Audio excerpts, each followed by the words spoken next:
La caille persévérante. La caille persévérante.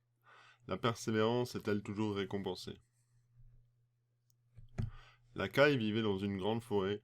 Un jour, malheureux, durant un orage, la foudre frappa un arbre tout près d'elle, qui se mit à brûler. Rapidement, les flammes se propagèrent vers d'autres arbres. La petite caille s'en inquiéta. Elle se dit que si l'incendie continuait ainsi, de nombreux animaux de la forêt seraient tués. Elle en même conclut qu'elle devait faire quelque chose, urgemment. Malheureusement, elle se sentait bien impuissante.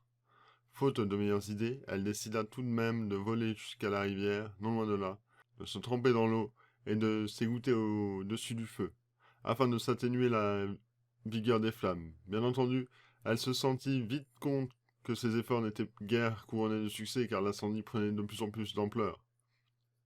Malgré cela, elle pouvait s'empêcher de continuer. Quelque chose en elle la forçait à persévérer, à faire tous ses allers-retours dans la rivière, ses incendies, afin de rapporter quelques gouttes d'eau. Du haut du ciel, les dieux contemplaient la scène. Quel oiseau ridicule, dit l'un d'entre eux. Cette misérable caille croit vraiment qu'elle peut atteindre le feu par elle-même. Une déesse réenchérit. Elle ne va jamais y arriver. Elle devrait abandonner. Tant pis pour elle si elle se brûle.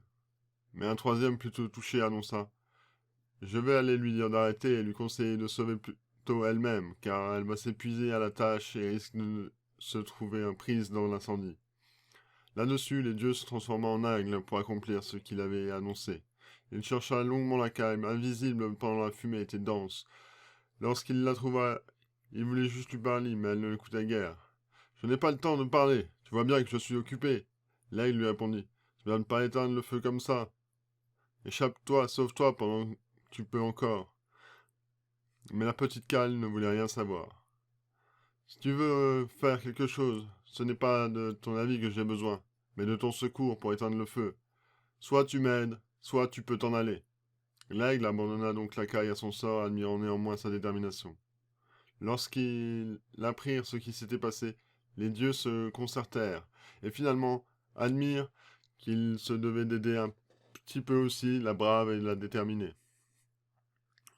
Aussi, décidèrent-ils de faire tomber la pluie, une pluie dense et puissante.